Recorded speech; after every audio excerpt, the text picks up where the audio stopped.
और वजीर-ए-आज़म पाकिस्तान इमरान खान ने एक और अच्छी खबर सुना दी है। ट्वीट में बताया कि रोशन डिजिटल अकाउंट्स ने नया संगे मील उबूर कर लिया है। रोशन डिजिटल अकाउंट में बैरून मुल्क मुकीम पाकिस्तानियों की सरमायाकारी $1.5 अरब से भी तजावुज कर गई। नया पाकिस्तान सर्टिफिकेट्स में सरमायाकारी भी $1 अरब से बढ़ गई है।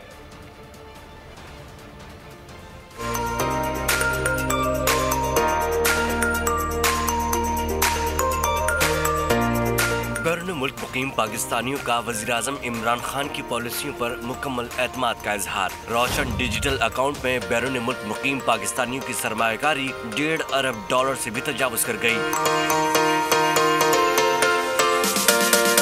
ट्वीट में वज़ीर-ए-आज़म इमरान खान ने बताया कि रोशन डिजिटल अकाउंट ने नया संगे मील उबूर कर लिया है। अकाउंट में तरसीलात रिकॉर्ड बुलंद सतह पर पहुंच गई हैं। ट्वीट में वज़ीर-ए-आज़म ने कहा कि नया पाकिस्तान सर्टिफिकेट में सरमायाकारी भी $1 अरब से बढ़ गई है।